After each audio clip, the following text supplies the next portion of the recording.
welcome to the Paper Snob. This is Tara. Today I'm working on Scraplift Crafternoon with my tribe. This week we are scraplifting Claire Hawkins, who is known as Scrappy Soulmate over on Instagram. I'll have her information listed down below. Make sure that you check out that playlist that's listed down below. I know that Miss Christine is still on vacation mode this week due to moving. She is getting close to being able to start participating with us again each week, so just wish her luck. You can check out her YouTube channel and Instagram account. They are still listed below. That way you can see some of the awesome creations that she has made in the past. Everybody else's Instagram accounts are also listed below, as well as their individual YouTube channels. So if you want to check out something else that one of us has done, you are more than welcome to do that. I'm going to pop that layout up here in the corner for you. This is a layout that I chose. I chose it because it is a beautiful but simplistic, absolutely stunning layout, and she always does amazing work. Make sure that you leave her some love on her Instagram account and check out some of the other things that she has created. I am going to give you a little update about us. We do have our household goods, finally. They are here in the process of unpacking. I've hit the point where I need my scrapbook room furniture put into place so that I can start unpacking the boxes. If you could see around me right now, you would see that I am surrounded by stacks of boxes of my stash. And there are some other things as well in here that don't belong. I have a spinal injury, so I have to be very careful about how much I lift and move. And so I'm trying to be very, very careful. So what I have for you today is another mishmash of my counterfeit kit challenge blog kits. Part of this is, I believe, the October kit. This here is from the Art Options, I believe it's Elena by 49 and Market. This is literally what I have left of that collection. This tiny scrap of pattern paper and some embellishments.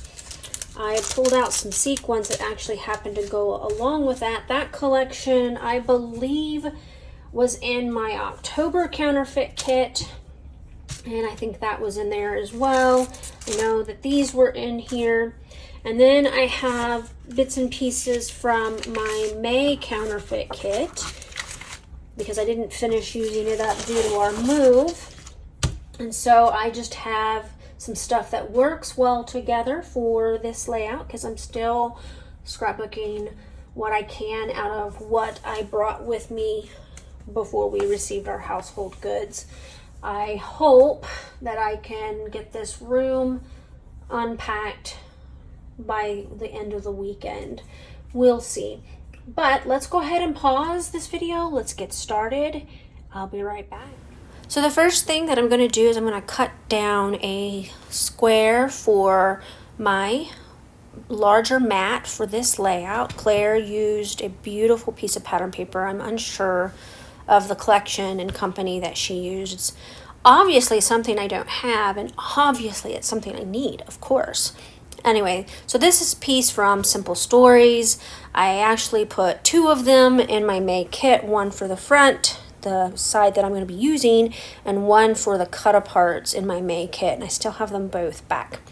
Now, as I was going along here, I realized that I put the stamping in a different place than Claire put her stenciling. And I have stencils, but they're buried behind those stacks of boxes and I couldn't get to them. So I got this Hip Kit Club stamp with my June kit, and I'm just going to use it instead. And then I'm going to use a second set of stamps that came in my May Hip Kit. And I have easy access to both of those because they have come since we've lived in our new home. So, you know, I'm just going to put some messy stamping here. This is just a splotch, and Honestly, I don't typically stamp with distress ink if I'm wanting a clear image because it tends to bead up, and that's fine if that's the look you're going for, which is kind of what I'm going for here, so that's good. I am using Abandoned Coral for the ink on the splotch, and then I'm going to pull out the hexagon background stamp here, and I'm going to use my VersaFine ink in black for that. I wish I had the gray, but I don't, so it is what it is, and I'm going to go ahead and just stamp in each place. Now, warning, because of where I placed my ink splotches and this stamp, the upper right one gets mostly covered up. The black stamping does. You can still see the splotching back there, but not the hexagons, unfortunately, and that's okay. That was just something a little extra that I wanted to add. You know, if I had left it as you see here, you would have been able to see the stamping of this, both stamped images, but you don't. So anyway, so next thing I'm going to do is I'm going to go ahead and use this final scrap from that 49 and Market kit to back this photo.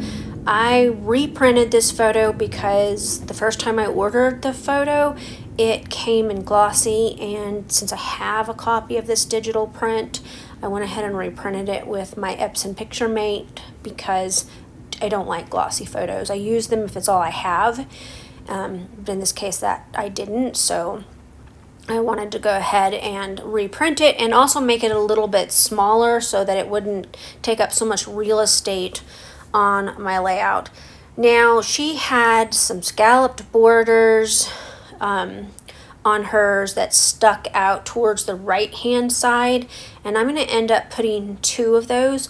But first I'm going to continue matting these this photo with a few more layers. She had a beautiful tag underneath hers, and I have tags there, but honestly I really wanted to use these, and so I cut out one of the coral colored ones, and I'm gonna scuff up the edges with my Tim Holtz distress tool, and then I'm gonna place it underneath a photo where she has her tag. I think it's still a very effective method of layering. It helped me use up a little bit more of what's left of this collection, and I'm also going to add these. They're not really tickets, but I don't know, whatever you want to call them. I'm going to add them underneath. I'm going to add a green one and the cream colored one underneath. And all of these colors are in that larger mat, which is awesome that it went so well with the 49 and Market kit. That makes me quite happy. I'm also going to go ahead and layer up a butterfly tag as well. So I'm just adding more layers than what she had. And that's fine. Like I said, I'm really trying to use up these bits and pieces from my October counterfeit kit and get them into albums, because that is the whole point of having stash items, is so that you can eventually use them, right? I mean, I keep telling myself that, but I'm not great about using the things that I've been hoarding. We're not even going to discuss last summer's pretty little studio collection that I have the entire collection of, and I don't think I've used any of it because I pull it out, look at them, oop, too pretty, bye, putting it back. Yeah, I'm crazy. I know I'm crazy. So I'm adding a little bit more layers around the border than Claire had on her original layout, just again because I want to use up some of this stuff, but also because I thought it looked really good, and I end up using 2 of those faux lace borders, and then the string that's tied in a bow that you can already see there. I had some fussy cut flowers from the pattern paper, as well as some fussy cut butterflies and some different phrases. I end up losing one of the phrases off camera. No idea what I did with it. I hate when that happens.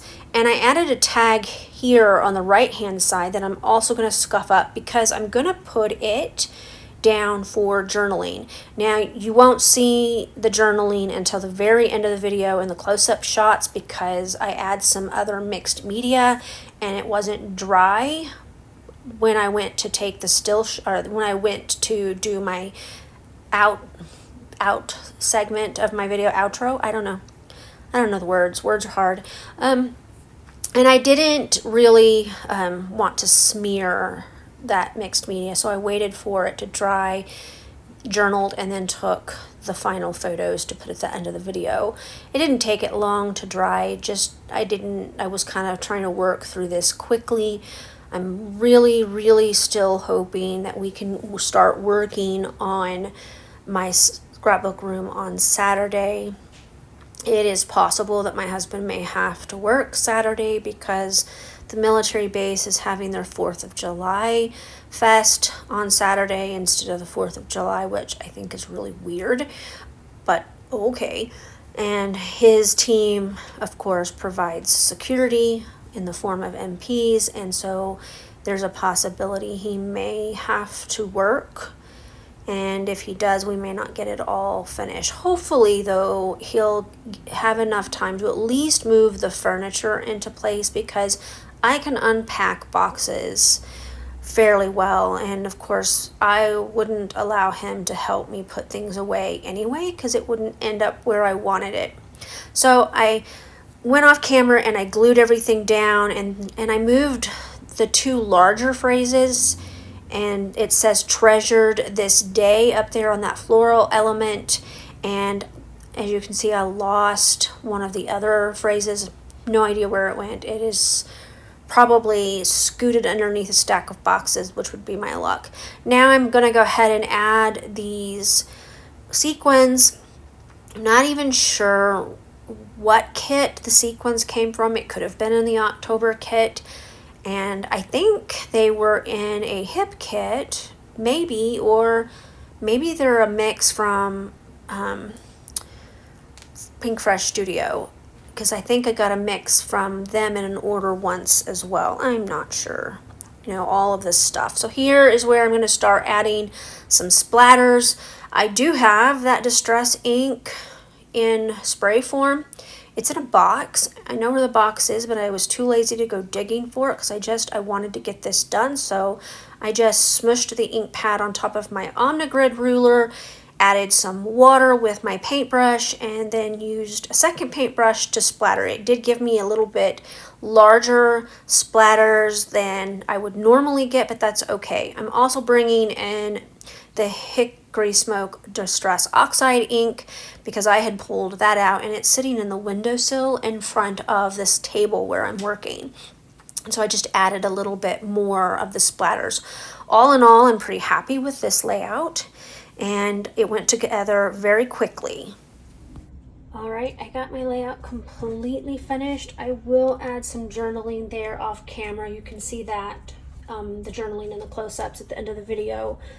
I added splatters with a little more unconventionally than I normally do. I used my ruler, my Omnigrid ruler, and as a surface to smash down my abandoned coral distress ink pad, and added some water from a Vicky Bouton paintbrush, and then used another paintbrush to splatter it down onto the layout. It made some bigger drops than I normally do, but I really like all of the splatters that I put on there. And then I added some more splatters with my Hickory Smoke Distress Oxide spray.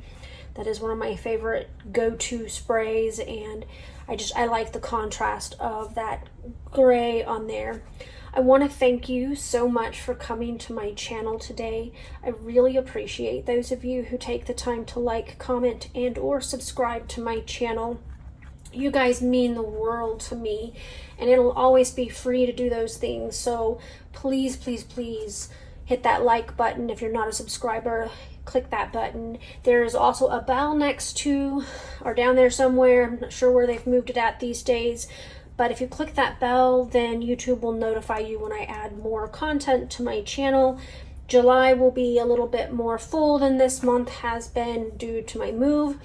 And now that we are at the end of the move and unpacking, I should have more time to scrapbook and hang out with you all. You guys have a great rest of your day. Bye.